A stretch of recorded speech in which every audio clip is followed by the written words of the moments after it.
Hello dears, അസ്സലാമു അലൈക്കും. അപ്പോൾ ഒരു വലിയൊരു ബ്രേക്കിന് ശേഷം ഒരു പുതിയ വീഡിയോ ആയിട്ട് വന്നതാണ്. ഒട്ടും പ്ലാൻഡ് അല്ലാത്ത ഒരു വീഡിയോ ആണ്. ഇതൊരു നാടൻ ചിക്കൻ കറിയാണ്. കുറച്ചധികം ക്വാണ്ടിറ്റിയിലാണ് ഉണ്ടാക്കുന്നത്. ഇപ്പോൾ നമ്മൾ താമസിക്കുന്ന സ്ഥലത്തെ ഇഫ്താർ പാർട്ടിക്ക് നമ്മുടെ വീട്ടിൽ നിന്നുള്ളൊരു കോൺട്രിബ്യൂഷനായിട്ട് പ്രിപ്പയർ ചെയ്യുന്നതാണ്. അപ്പോൾ തുടങ്ങാം. അപ്പോൾ സവാളയിൽ നിന്നാണ് സ്റ്റാർട്ടിങ്. ഞാനിവിടെ ഒരു 3 കിലോ ചിക്കനാണ് എടുത്തിട്ടുള്ളത്. അപ്പോൾ 1 കിലോക്ക് 5 സവാള എന്നുള്ള രീതിയിൽ 15 സവാള സ്ലൈസ് ചെയ്തതാണ്. അതിലേക്കൊരു 10-12 പച്ചമുളക് ഇങ്ങനെ നെടുകിൽ കീറിയതും കൂടെ വേണം. അപ്പോൾ ഇത് ഒരുമിച്ചല്ല നമ്മൾ ഇടുന്നത്. പച്ചമുളക് ആദ്യം നമ്മൾ ഇടും.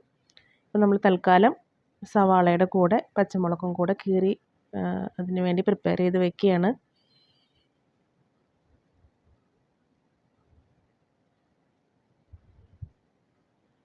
ഇനി ഇതിലേക്ക് വേണ്ടത് നമുക്കറിയാലോ, ഇഞ്ചി വെളുത്തുള്ളി ഇത് ചതച്ചെടുക്കണം. ഇതൊരു 2 ഫുൾ വെളുത്തുള്ളി ഉണ്ട്. ഇപ്പോൾ ഇത് വലിയ അല്ലി വെളുത്തുള്ളിയാണ്. അപ്പോൾ അങ്ങനെ പറയുമ്പോൾ 1 kgക്ക് ഒരു 10 അല്ലി എന്നുള്ള രീതിയിൽ. പിന്നെ ഇഞ്ചിയുടെ ഒരു വലിപ്പം നിങ്ങൾ കണ്ടല്ലോ. ഇത് രണ്ടും കൂടെ ഒന്ന് ഒതുക്കിയെടുക്കണം. ഞാനിപ്പോൾ തൽക്കാലം മിക്സിയുടെ ഗ്രൈൻഡറിൽ ഇട്ടിട്ടാണ് ഒതുക്കിയിട്ടുള്ളത്. പിന്നെ തക്കാളി ഇത്രയും തക്കാളിയാണ് ഞാൻ എടുത്തിട്ടുള്ളത്. ഇത് അധികം തക്കാളി, ഇതിന് ഇച്ചിരി പുളിപ്പുള്ള തക്കാളിയാണ്, അതുകൊണ്ട് നമ്മൾ അധികം യൂസ് ചെയ്യുന്നില്ല. ഒരു 15 സവാളയ്ക്ക് ചേർന്ന തക്കാളിയൊന്നും ഇതില്ല. ഇതിങ്ങനെ കുറച്ച് വലിയ കഷ്ണങ്ങളായിട്ടാണ് നമ്മൾ കട്ട് ചെയ്ത് വെക്കുന്നത്. നോർമലി നമ്മൾ വഴറ്റി ചെയ്യുന്നത് പോലെയല്ല ഞാൻ ഈ ചിക്കൻ കറിയിൽ തക്കാളി യൂസ് ചെയ്യുന്നത്. നമുക്ക് വീഡിയോയിൽ ഡീറ്റെയിൽ ആയിട്ട് കാണാം. പിന്നെ വേണ്ടത് ഹോൾ സ്പൈസസ് ആണ്. അപ്പോൾ ഹോൾ സ്പൈസസ് എല്ലാം ഞാൻ എടുത്തിട്ടുണ്ട്. പെരിഞ്ജീരകം, വഴനയില എല്ലാം ഉണ്ട്. നമുക്ക് ഒന്നും കൂടെ അത് ഡീറ്റെയിൽ ആയിട്ട് കാണാം. ആദ്യം തന്നെ നമ്മൾ ഹോൾ സ്പൈസസിൽ നിന്നാണ് സ്റ്റാർട്ട് ചെയ്യുന്നത്. അപ്പോൾ ചട്ടി ചൂടായിട്ട് വേണം നമുക്കത് അതിലേക്ക് ഇടാനായിട്ട്. അപ്പോൾ ഞാനിവിടെ കുറച്ച് വെളിച്ചെണ്ണയാണ് എടുക്കുന്നത്. ഒരു 4 ടേബിൾ സ്പൂണോളം വെളിച്ചെണ്ണ നമ്മൾ ആദ്യം ഒഴിക്കുന്നുണ്ട്. അതിലേക്ക് നമുക്ക് 1 ടേബിൾ സ്പൂൺ ഗീ കൂടെ ആഡ് ചെയ്യാം. ഒരു നല്ലൊരു ബാലൻസിങ് സ്മെല്ലിന് വേണ്ടിയിട്ട്. ഒരു വെളിച്ചെണ്ണയുടെ ഒരു കുറച്ച് അധികം വെളിച്ചെണ്ണ ഉണ്ടല്ലോ, അപ്പോൾ അതിൻ്റെ ഒരു കുത്തുന്ന സ്മെല്ലില്ലാതെ ഒരു നല്ല ഒരു സ്മെല്ലിന് വേണ്ടിയിട്ട് ഇടുന്നുണ്ട്. ഇപ്പോൾ ഹോൾ സ്പൈസസ് ആണ് നമ്മളിതിൽ ഇട്ടിരിക്കുന്നത്. ഇതിൽ പട്ട, ഗ്രാമ്പൂ, ഏലക്ക, നമ്മുടെ ബേ ലീഫ്, പെരിഞ്ജീരകം ഇത്രയാണ് ഞാൻ ആഡ് ചെയ്തിട്ടുള്ളത്. അപ്പോൾ അത് വലിയ ഒരു നമ്മൾ ഏകദേശം ഒരു കണക്കനുസരിച്ചിട്ടാണ് നമ്മൾ ഇതിലിടുന്നത്. ഇപ്പോൾ ഇതിൽ ഇച്ചിരി കുറഞ്ഞാൽ നമുക്ക് ഫൈനലി ഗരം മസാല ഇട്ടിട്ട് അതിന് അഡ്ജസ്റ്റ് ചെയ്യാം. പിന്നീട് നമ്മൾ ചതച്ച് വെച്ചിട്ടുള്ള ഇഞ്ചി വെളുത്തുള്ളി ആണ് നമ്മളിതിലേക്ക് ചേർക്കുന്നത്. എന്നിട്ട് നന്നായിട്ട് അതിൻ്റെ ഒരു പച്ചമണമൊക്കെ മാറി അത് ബ്രൗൺ ആയി പോകരുത്, നല്ലവണ്ണം ഒന്ന് മിക്സ് ചെയ്യുക. അപ്പോൾ നമുക്കറിയാമല്ലോ അതിൻ്റെ ഒരു നല്ലൊരു മണം വരുമ്പോൾ നമുക്കറിയാമല്ലോ അതിൻ്റെ പച്ചമണമൊക്കെ മാറിയോ എന്നുള്ളത്. അതങ്ങനെ ബ്രൗൺ കളർ ആവാതിരിക്കാൻ ശ്രദ്ധിക്കണം. എന്നിട്ട് നമ്മൾ നേരത്തെ നെടുകെ കയറി വെച്ചിട്ടുള്ള ഒരു 10 മുതൽ 12 വരെ, ഞാനിവിടെ ഒരു 10 എണ്ണമാണ് എടുത്തിട്ടുള്ളത്, എരിവനുസരിച്ചിട്ട് ഇടുക. പച്ചമുളക് ആദ്യം നമുക്കതിലേക്ക് ഇട്ട് കൊടുക്കുക. പിന്നെ നമ്മൾ അരിഞ്ഞ് വെച്ചിട്ടുള്ള സവാള. അപ്പോൾ അത് അങ്ങനെ ജസ്റ്റ് ഒന്ന് തിരുമ്മി ഇട്ട് കഴിഞ്ഞാൽ കുറച്ചും കൂടെ സ്പീഡാവും. ഇത് ഇത്തിരി അധികം ഉണ്ടല്ലോ, ക്വാണ്ടിറ്റി കുറച്ച് അധികം ഉണ്ടല്ലോ. അപ്പോൾ ഞാൻ ജസ്റ്റ് അതൊന്ന് കൈ വെച്ചൊന്ന് തിരുമ്മിയിട്ടാണ് ഇതിലേക്ക് ചേർത്ത് കൊടുത്തത്. ഇനി ഇത് നന്നായിട്ട് നമുക്ക് വഴറ്റിയെടുക്കണം.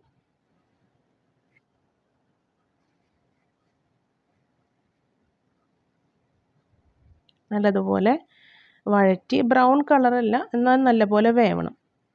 നമ്മളിതിലേക്ക് ഉപ്പൊന്നും ചേർത്തിട്ടില്ല. അതിൻ്റേതായ തന്നെ നാച്ചുറലായിട്ട് അതിങ്ങനെ വഴണ്ടി വരുന്നതാണ്. ഉപ്പിട്ട് കഴിഞ്ഞാൽ ആ ഒരു സവാളയിലെ വെള്ളം പെട്ടെന്ന് അതിലേക്ക് ഇറങ്ങും. അപ്പോൾ എന്തോ അങ്ങനെ പലപ്പോഴും അതിന് വേറൊരു ടേസ്റ്റ് ഉള്ളത് പോലെ എനിക്ക് തോന്നിയിട്ടുണ്ട്. അതുകൊണ്ട് ഞാനിവിടെ ഉപ്പ് ഇവിടെ ആഡ് ചെയ്തിട്ടില്ല. കുറച്ച് സമയമൊക്കെ എടുത്ത് അത് വഴറ്റിയെടുക്കണം. ഇനി നമുക്കിതിലേക്ക് പൊടികൾ ചേർക്കാം. 1.5 ടേബിൾ സ്പൂൺ മഞ്ഞൾപ്പൊടി. ഇതിപ്പോൾ അറിയാലോ കുറച്ച് അധികം ഉണ്ട്, 3 കിലോ ഉണ്ട്. ഇനി മല്ലിപ്പൊടി,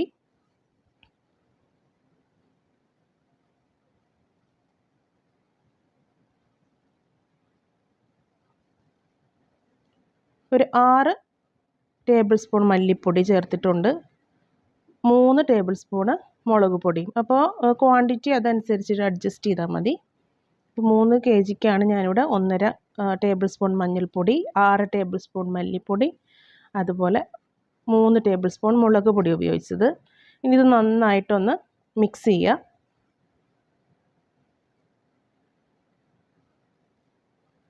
നല്ലതുപോലെ ഒന്ന് മിക്സ് ചെയ്ത് എല്ലാ മസാല പൊടിയൊക്കെ എല്ലാം നല്ലതുപോലെ ഒന്ന് വെറ്റായി പിന്നെ അതിൻ്റെ റോ സ്മെല്ല് മാറണം. ഇനി ആവശ്യത്തിനുള്ള ഉപ്പിട്ട് കൊടുക്കുക.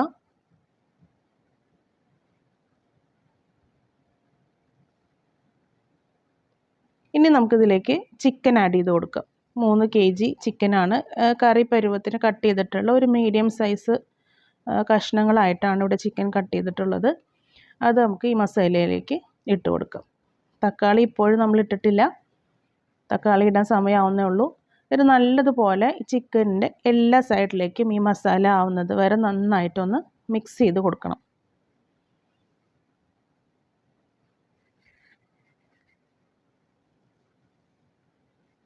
നല്ലതുപോലെ എല്ലാ വശത്തും മസാല ആയിക്കഴിഞ്ഞാൽ നമുക്കിതിനെ വെള്ളമൊന്നും ഒഴിക്കാതെ ഒരു 5 മിനിറ്റ് മൂടി വയ്ക്കാം.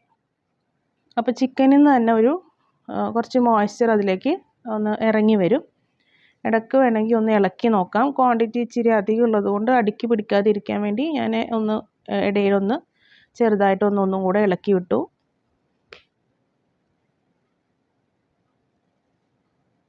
ഒരുപാട് വെള്ളം അതിൽ ഇറങ്ങാൻ വേണ്ടി നമ്മൾ വെയിറ്റ് ചെയ്യുന്നില്ല, എന്നാലും ചിക്കൻ ഒന്ന് നനഞ്ഞു. ഇനി നമുക്കിതിലേക്ക് നമ്മൾ വലിയ കഷ്ണങ്ങളായിട്ട് കട്ട് ചെയ്ത് വെച്ചിട്ടുള്ള തക്കാളി ഇട്ട് കൊടുക്കാം.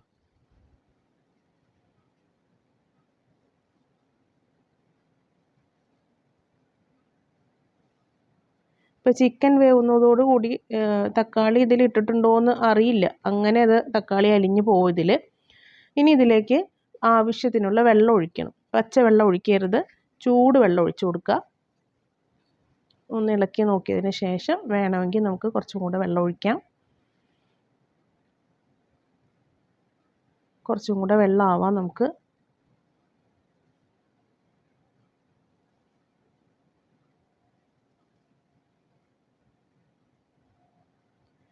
ഒന്നുകൂടെ ഇളക്കി നമുക്കിനി ചിക്കൻ വേവുന്നത് വരെ മൂടി വെക്കണം. തീ ഇച്ചിരി കുറച്ച് ഒരു മീഡിയം ഫ്ലെയിമിലൊക്കെ ഇട്ടതിന് ശേഷം ചിക്കൻ പോലെ വേവുന്നത് വരെ നമുക്കൊന്ന് അടച്ച് വെച്ച് വേവിക്കണം.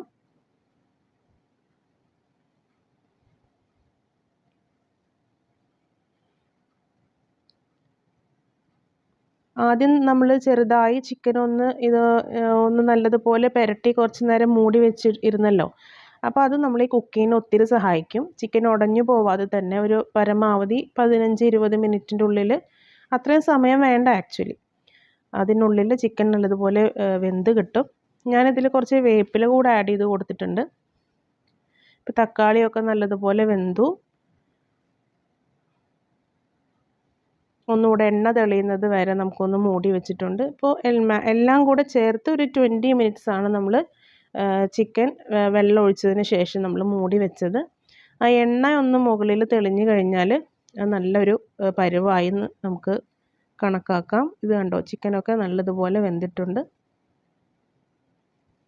എന്നാൽ അത് ഉടഞ്ഞു പോയിട്ടുമില്ല. ഒത്തിരി നേരം നമ്മൾ ഇട്ട് കഴിഞ്ഞാൽ അത് അതിൻ്റെ എല്ലിൽ നിന്നൊക്കെ വേറിട്ട് വരുമ്പോൾ അതിനൊരു നല്ല ടേസ്റ്റ് കിട്ടില്ല. ഇനി നമുക്ക് ഒരു ചെറിയ ടീസ്പൂൺ ഗരം മസാല പൗഡർ ഒന്ന് മുകളിൽ തൂവി കൊടുക്കാം. ഇതാണ് ഞാൻ പറഞ്ഞത്, ആദ്യത്തെ ഹോൾ സ്പൈസസിലുള്ളത് നമുക്ക് വേണമെങ്കിൽ ഇവിടെ ഒന്ന് കറക്റ്റ് ചെയ്യാൻ പറ്റും. ഇനി 2 പിടി മല്ലിയില ഇതിൻ്റെ മുകളിലേക്ക് നന്നായിട്ടൊന്ന് സ്പ്രെഡ് ചെയ്തിട്ട് കൊടുക്കുക. ഇനി ഇത് തീ ഓഫ് ചെയ്ത് ഇളക്കമൊന്നും വേണ്ട, ഇപ്പോൾ മൂടി വയ്ക്കാം. ഒരു 5 മിനിറ്റിന് ശേഷം ഇത് കണ്ടില്ലേ, അതിൻ്റെ മുകളിലെ എണ്ണയുടെ പാടയൊക്കെ തെളിഞ്ഞത് കണ്ടില്ലേ. നല്ല ഒരു നാടൻ കറിയാണ് ഇത്. അപ്പം നമുക്കിത് നമ്മുടെ ഇഫ്താറിന് നമ്മുടെ ഭാഗത്തു നിന്നുള്ള ഒരു കോൺട്രിബ്യൂഷനാണ് ഇന്ന് നാടൻ ചിക്കൻ കറി. അപ്പം നമുക്ക് ഇച്ചിരി ഒന്ന് വീട്ടിലേക്ക് എടുത്ത് വെച്ചിട്ട് നമുക്ക് ബാക്കി ഇഫ്താറിന് കൊടുക്കണം. അപ്പോൾ മക്കളൊന്നും ഇപ്പോൾ അവിടെ പോയിട്ട് ഇരുന്ന് കഴിച്ചാലൊന്നും നന്നായി കഴിക്കില്ലല്ലോ. അപ്പോൾ അവർക്ക് കൊടുക്കാൻ വേണ്ടി ഞാൻ ഇവിടെ കുറച്ചെടുത്ത് മാറ്റി വെച്ച് ബാക്കി നമ്മൾ ഇഫ്താറിന്. മലയിൽ തുടരുകൾ പല പല തണലിത്തും വിട്ടി തുടിത്ത് തരിത്രിമിതോലിട്ട് മതമലരോക്കൾ അതലമരോക്കൾ അരബ് നര അമരസുര ഹരിരജതു ജനക ചിത്രിപർപ്പച്ചം അകത്തൊട്ടിത്താനേ മഹകലക അനുദിന കദ്രപടി ഭദ്രപട സഹപലയിൽ തുടരുകൾ പല പല തലബിത്തും വിട്ടി തുടിത്ത് തരിത്രി